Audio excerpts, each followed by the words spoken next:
Hi, this is Aftab Shildasani. Keep watching Expose India.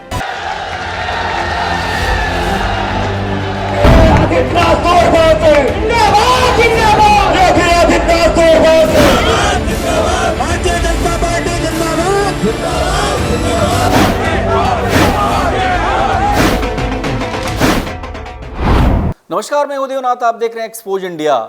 न निगला जा रहा है और न ही उगला जा रहा है। पिछले कुछ दिनों से भारत के सबसे बड़े प्रदेश में चल रही आपाधापी पर यह कहावत बिल्कुल सटीक बैठ रही है।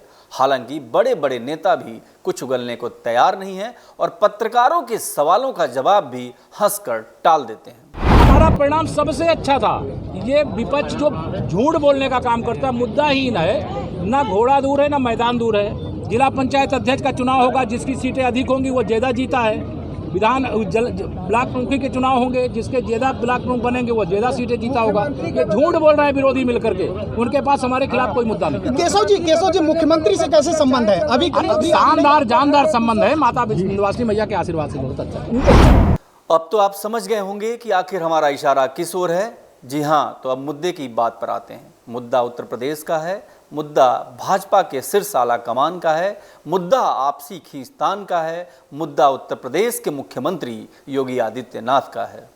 जिस तरह से केंद्र में नरेंद्र मोदी जी की सरकार बनने के बाद उत्तर प्रदेश में योगी आदित्यनाथ जी ने आज केंद्र की योजनाओं को जन जन तक पहुंचाने का काम किया है। आज गांव गरीब किसान के लिए जिस तरह से काम किया है आज उत्तर प्रदेश की सरकार ने, सारे समवैचारिक संगठन सब मिलकर के साथ आएंगे और फिर भारतीय जनता पार्टी के पक्ष में एक नई सरकार फिर भारतीय जनता पार्टी की 2022 में बनकर के तैयार दिखाई पड़ेगी। सरकार और संगठन में बदलाव की संभावनाओं के बीच दोनों स्तरों पर नेतृत्व परिवर्तन तक की चर्चा जोर शोर से हो रही है। हालांकि जानकारों को इसके बावजूद किसी बड़े बदलाव की उम्मीद नहीं दिख रही है, क्योंकि एक नामी वेबसाइट पर लिखे लेख के अनुसार यूपी की राजनीति में अचानक से आए पूर्व नौकरशाह और प्रधानमंत्री नरेंद्र मोदी के बेहद करीबी माने जाने वाले अरविंद कुमार शर्मा को भी योगी आदित्यनाथ ने साफ कर दिया कि राज्य मंत्री के अलावा उन्हें और कोई पद की इच्छा को अमली जामा नहीं पहनाया जा सकता। मुख्यमंत्री योगी आदित्यनाथ के इस कदम को सीधे प्रधानमंत्री नरेंद्र मोदी की अवहेलना के तौर पर देखा जाने लगा और कुछ लोग तो ये भी बोल रहे थे कि योगी द्वारा पीएम मोदी को ये कार्य कर चुनौती दे दी गई है। दिल्ली में भारतीय जनता पार्टी के एक बड़े नेता कहते हैं कि पार्टी का केंद्रीय नेतृत्व योगी आदित्यनाथ को ये अवसर याद दिलाता रहता है कि वो मुख्यमंत्री किसकी वजह से बने हैं और मौका पाने पर योगी आदित्यनाथ भी ये जताने में कोई कसर नहीं रखते कि नरेंद्र मोदी के बाद भारतीय जनता पार्टी में प्रधानमंत्री के विकल्प को सिर्फ और सिर्फ वे ही पूरा कर सकते हैं।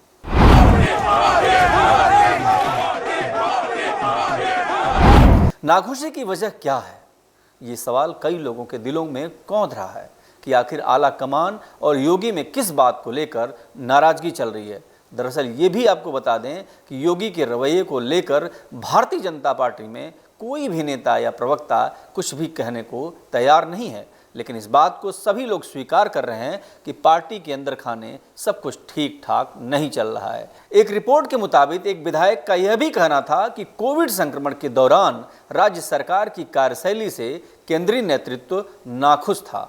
सार्वजनिक तौर पर भले ही इस प्रकरण को मैनेज करने की कोशिश की गई, लेकिन उसके बाद की बैठकें इसी का नतीजा हैं और पंचायत चुनाव के नतीजों से भी योगी बैकफुट पर हैं। 22 में भी हम 300 से अधिक सीटें जीत करके जो विकास की पवित्र गंगा बह रही है, इसको बहाने का काम करते रहेंगे।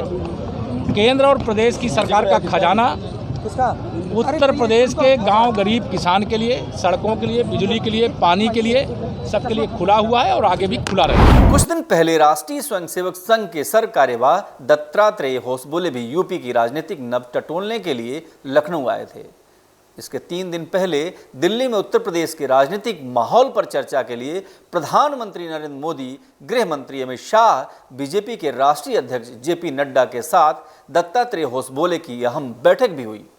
इस बैठक में यूपी बीजेपी के संगठन मंत्री सुनील बंसल भी शामिल हुए थे। यूपी की राजनीति पर चर्चा के लिए हुई इस अहम बैठक में न तो मुख्यमंत्री योगी आदित्यनाथ और न ही उत्तर प्रदेश बीजेपी के अध्यक्ष स्वतंत्र देव सिंह को बुलाया गया था। जानकारों की माने तो सीएम योगी आदित्यनाथ को ये बात बहुत बुरी लगी थी। हालांकि कुछ राजनीतिक पर्यवेक्षक यह भी कहते हैं कि योगी आदित्यनाथ के पक्ष में न तो बहुत ज़्यादा विधायक हैं, न मंत्री हैं और न ही संघ इतनी मजबूती से उनके साथ खड़ा है कि हर स्थिति में उनकी तरफदारी करे। लेकिन सिद्धार्थ कलहंस कहते हैं कि योगी आदित्यनाथ का सबसे मजबूत पक्ष ये है कि उन पर व्यक्तिगत तौर पर भ्रष्टाचार का कोई आरोप नहीं है और न ही किसी अन्य तरह का कोई दूसरा व्यक्तिगत आक्षेप है। उनके मुताबिक इस मजबूत पक्ष के आगे कई अन्य कमजोरियां दब जाती हैं। खैर, ये तो था हमारा विश्लेषण। आपका इस पर क्या मानना है हमें कमेंट करके जरूर बताइए और जुड़े रहिए एक्सपोज इंडिया के साथ। देखते रहिए एक्सपोज इंडिया।